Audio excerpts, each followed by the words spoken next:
वो झूठी कहानियां मत सुना करिए जो लोगों ने अपने स्वार्थ के कारण बना दी है। भगवान कृष्ण माखन चोर थे। क्या बाबा, क्या लीला है।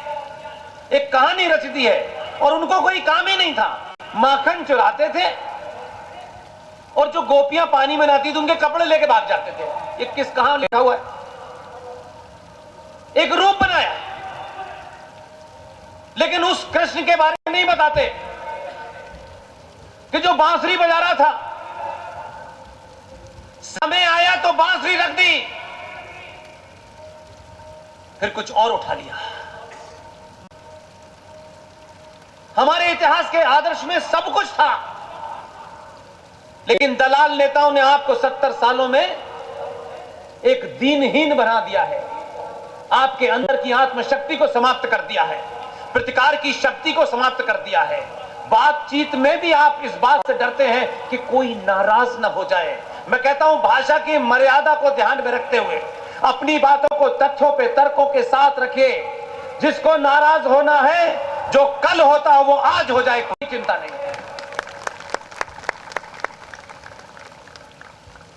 इसलिए आज भी आपके सामने जो सबसे बड़ी चुनौती है, यह मेरी मुहिम का पिछले 10 साल से एजेंडा है। और हिंदुस्तान का अरबपति, खरबपति, जिसका भी नाम आप ले सकते हैं ले लीजिएगा, और वो आदमी जो 2x2 की झोपड़ी में रह रहा है, वो भी अपने दिल पे हाथ रखिए। या आपके बीच का एमएलए और एमपी जब पट्टा डाल के आपसे वोट मांगने आया कभी, तो उसने ये बात आपको बताई थी? नहीं बताई। 2013 में 117 की गिनती थी। जिस दिन भी आप ये कहेंगी कि ये बात हमने फला जगह सुनी थी, फला डेट में कही थी, ये रिकॉर्ड है, कहना बंद कर दूंगा। आपका सौदा करा और बताए भी नहीं। पैसे भी आपसे लेंगे, वोट भी आपसे लेंगे, और आपकी हत्या का इंतजाम भी कर दिया, ये नहीं बताएंगे। और ऐसे मुद्दों पे जिसका कोई बहुत गंभीर परिणाम नहीं है, उन मुद्दों में आपको लगा रखा है। वो जो ठेकेदार हैं हिंदुत्व के, वो भी इसी में लगाए हुए हैं आजकल। खुल्लम खुल्ला हुआ। और हम इस संचार क्रांति के दौर में न देखते हैं, न वेरीफाई करते हैं। दीवार पे लिखा हुआ है, आप पढ़ना नहीं चाहते मेरे भाई। भारत राष्ट्र नाम की जो चीज है, जिसे आप भारत राष्ट्र कहते हैं, जिसे बंधन कहते हैं, जिसे मेरी बेटी ने एक पूर्व प्रधानमंत्री के भावों को अपनी आवाज में रखा। कविता सुनाने से देश नहीं बचता है, सच बताने से होता है। ये बंधन की धरती है, ये अभिनंदन की धरती है, ये सब अच्छा लगता है, इस पे तालियां भी बजनी चाहिए। उस बेटी ने जो कहा उसमें कोई गलत नहीं कहा, लेकिन जो काम उस बेटी से आगे करना चाहिए था, वो उस बेटी का काम नहीं है, आपका काम था। हम सुने, मैं खुश बहुत हुआ, अच्छा बोला। लगा क्या कहते कि हमारे बीच में आज बेटियां इस भाषा को बोल रही हैं, और उनके बोलने के कारण ही यह नैरेटिव जरूर बदलेगा कि भारतीय हिंदू समाज, सनातनी समाज समझता है कि सुंदरता की निशानी तैमूर की अम्मी है।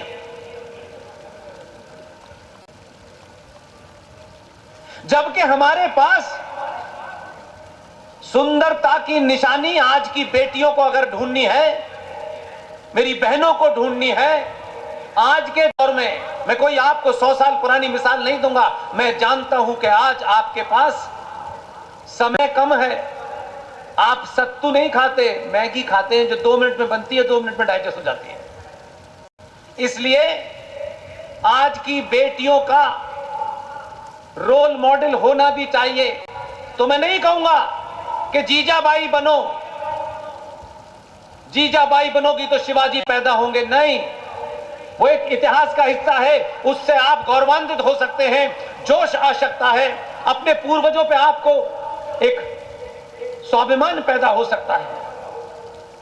जिस उम्र की बेटी ने यहां कविता गाई, मुझे उस उम्र की बेटी का आइडियल ढूंढना है।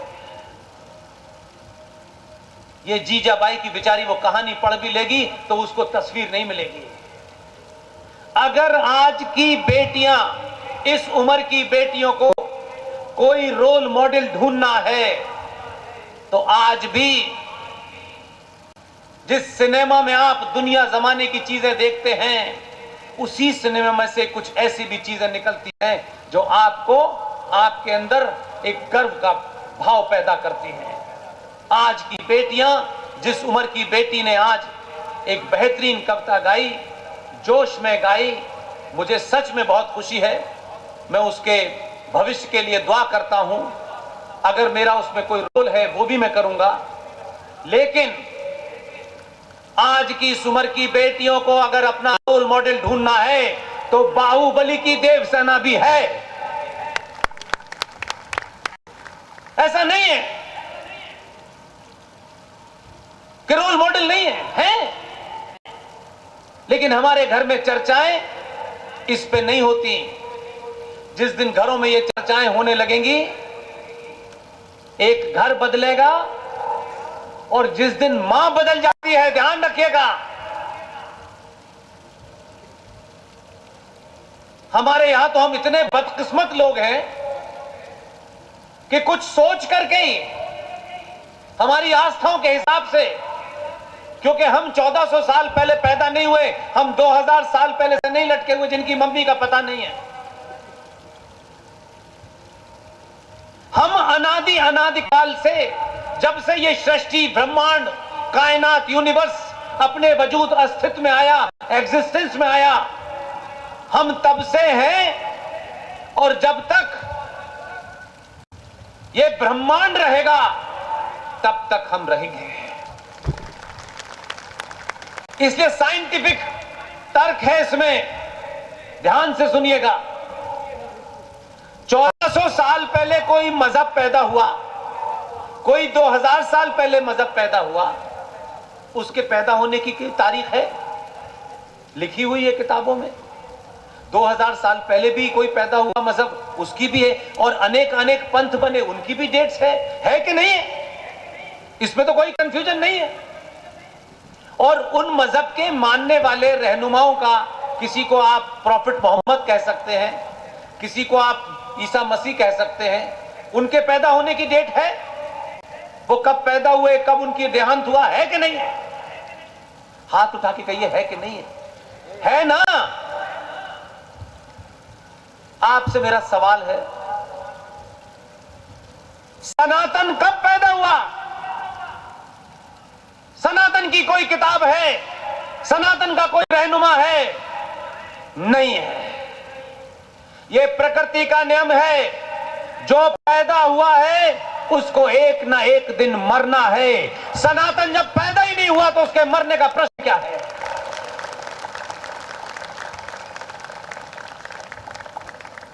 इसलिए अपने होने पे गर्व कीजिए और चद्दर ओढ़ के मत सो जाइए कि सनातन तो मर ही नहीं सकता। सनातन के मानने वाले चौराहे चौराहे उनकी गर्दनें काटी जा रही हैं, लेकिन सनातनी यह समझता है कि बस अपने आप सब ठीक हो जाएगा। नहीं होगा, ऐसा नहीं होता। लिहाजा उन मुद्दों को अपना मुद्दा बनाइए जिसने आपके राष्ट्र की भूमि, इंच इंच भूमि का संसद में दलालों ने सौदा कर दिया है। जैसे ही मैं ये कहता हूं, लोग डेट ढूंढने लगते हैं सरकार किसकी थी। मुझे सरकार से न कल शिकायत है, न आज शिकायत है, न मैं सरकार से कहता ये करो ये मत करो। मैं ये मानता हूं कि इस पूरे देश के 95 करोड़ सनातनियों की जिस दिन भी ये कुंडली जागृत हो गई और उनको अपनी सामूहिक शक्ति का पता चल गया, मेरा दावा है वो दिन मैं अपनी आंखों से देख रहा हूं और देखूंगा। जिस दिन भी सनातनी हिंदू अपनी सामूहिक शक्ति का प्रदर्शन करेगा, दुनिया आपकी चौखट पर बड़े से बड़ी सरकार भी आके नाक रगड़ेगी। एक बार सनातनी तो होइए।